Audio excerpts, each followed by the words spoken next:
नमस्कार. महाराष्ट्र पोलीस दलाचे मुखपत्र असलेल्या दक्षता मासिक अंकच्या संपूर्ण टीमकडून आपल्या सर्वांचे मनपूर्वक स्वागत. आज आपण पाहणार आहोत दक्षता मासिक अंक मार्च 2026 मधील तपास कथा. Wrong number. जज रमाकांत संध्याकाळचे 5:30 वाजल्यापासून पत्नी विशाखा तिला फोन करण्याचा प्रयत्न करत होते. मात्र विशाखा रात्रीचे 8:30 वाजून गेले तरी फोन उचलत नव्हती. जज साहेब पोस्टिंगच्या निमित्ताने घरापासून दूर राहत होते. त्यांची पत्नी विशाखा उच्च शिक्षित होती.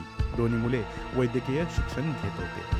त्यांच्या मनातली अस्वस्थता वाढत चालली होती. शेवटी न राहून त्यांनी आपला मित्र आणि फॅमिली डॉक्टर धनंजय याला फोन केला आणि विशाखा फोन उचलत नसल्याने त्यांना काळजी वाटत असल्याचे सांगितले. त्यावेळी धनंजयने स्वतः जाऊन बघून सांगतो असे जज साहेबांना सांगितले. 15 मिनिटांमध्ये तो त्यांचे घर असलेल्या इमारतीपाशी पोहोचला. धावतच त्याने लिफ्ट पकडली आणि 6व्या मजल्यावर लिफ्टच्या दरवाजाच्या समोर रमाकांतचा फ्लॅट होता. आश्चर्य म्हणजे फ्लॅटचा दरवाजा उघडा होता, मात्र घरात अंधार होता. धनंजयने घरात शिरून आधी हॉलमधला दिवा लावला आणि समोर दिसणाऱ्या दृश्याने तो हादरून गेला. समोरच रक्ताच्या थारोळ्यात विशाखाचा मृतदेह पडला होता. तिच्या चेहऱ्यावर, गळ्यावर, हातांवर सर्वत्र जखमा होत्या. डाव्या हाताची करंगळी तुटलेली होती. फरशीवर रक्तात माखलेले फुटप्रिंट्स होते. खुनी त्या रक्ताच्या थारोळ्यातून चालत गेल्याचे दिसत होते. कसेबसे स्वतःवर ताबा मिळवत त्याने रमाकांतला फोन करून ही गोष्ट कळवली आणि लागोलाग पोलिसांना फोन केला.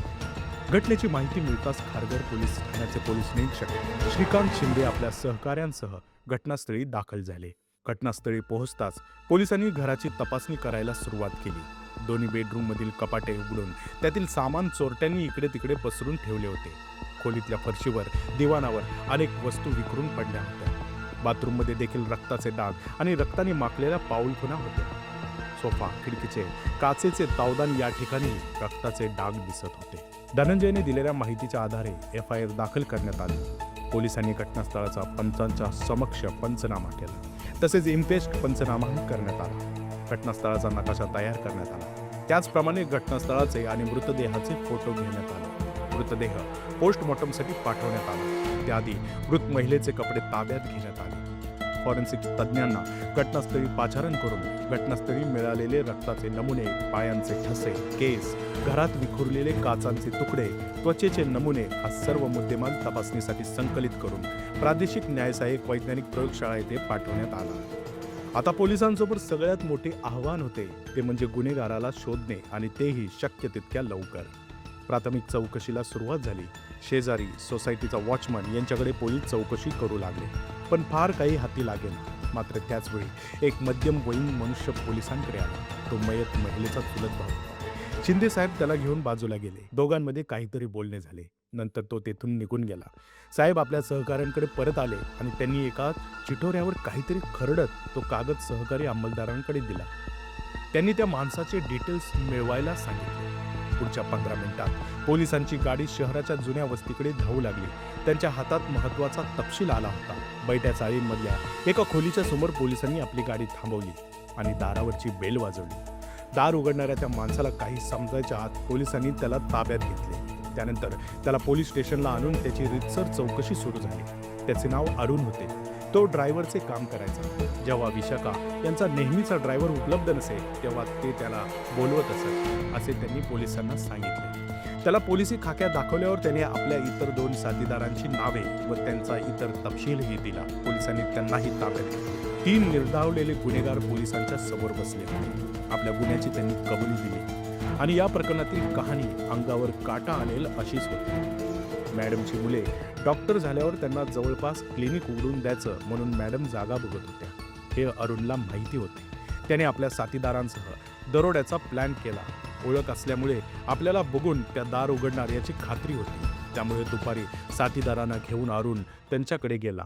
त्यांनी त्याला पाहून दार उघडले. मग आधी ठरवल्याप्रमाणे अरुणने मागे होत बाकीच्या दोघांना आत जा म्हणून खुणावले आणि स्वतः बाहेर थांबला. इतर दोघांनी आत जाऊन विशाखा यांना चॉपरचा धाक दाखवला आणि पैशांची डिमांड केली, पण त्यांनी विरोध केला. घरात पैसे नाहीत असे सांगितले. त्यांचा विश्वास बसला नाही. रागाच्या भरात सपासप चॉपर चालवला आणि नंतर जेवढा जमेल तेवढा हात मारून ते पसार झाले. चौकशी दरम्यान त्यांनी चोरी केलेला मुद्देमाल आणि मर्डर वेपन यांच्याबद्दलचा आवश्यक तो तपशील दिला. आरोपींकडून मेमोरंडम पंचनामाद्वारे गुन्ह्यात वापरलेले चॉपर, आरोपींचे मोबाईल फोन, 4 घड्याळे, चोरी केलेल्या बांगड्या व अंगठी, 1 मंगळसूत्र, 1 कोयता, 1 मोटारसायकल तसेच गुन्ह्याच्या वेळी त्यांनी घातलेले शरीरावर असणारे रक्ताने माखलेले कपडे जप्त केले. घटनेच्या अनुषंगाने आजूबाजूच्या लोकांचे व साक्षीदारांचे जबाब नोंदवण्यात आले. आरोपींची ओळख परेड घेण्यात आली. आरोपींचे CDR व SDR यांची तांत्रिक माहिती प्राप्त करण्यात आली. गुन्ह्याच्या तपासकामी जप्त करण्यात आलेला मुद्देमाल हा तपासणीकरिता प्रादेशिक न्यायसहाय्यक वैज्ञानिक प्रयोगशाळा येथे पाठवण्यात आला. तपासणीकरिता पाठवलेला सर्व मुद्देमाल अहवाल प्राप्त केला. गुन्ह्याचा तपास पूर्ण करून आरोपींविरुद्ध माननीय न्यायालयात दोषारोपपत्र दाखल करण्यात आले. तिन्ही आरोपींना माननीय न्यायालयाने दोषी ठरवले असून त्यात भारतीय दंडविधान कलम 302 34 अन्वये आजन्म सश्रम कारावास व 50,000 रुपये दंड, भारतीय दंडविधान कलम 392 व 34 अन्वये 10 वर्षे सश्रम कारावास व 10,000 रुपये दंड, भारतीय दंडविधान कलम 394 34 अन्वये आजन्म सश्रम कारावास व 10,000 रुपये दंड अशी शिक्षा सुनावण्यात आली आहे. खारघर पोलीस स्टेशन येथील पोलीस निरीक्षक श्रीकांत शिंदे, सहाय्यक पोलीस निरीक्षक हनुमान डेरे, सहाय्यक पोलीस उपनिरीक्षक महेंद्र सूर्यवंशी तसेच पोलीस अंमलदार उमेश नेवारे, रमेश सैनाने आणि मंगेश सावंत यांनी सदर प्रकरणाचा तपास उत्कृष्ट प्रकारे पूर्ण केला आहे. अशाच उत्कृष्ट तपास कथा ऐकण्यासाठी आमच्या या चॅनेलला सबस्क्राईब करा. सतर्क रहा, सुरक्षित रहा. धन्यवाद.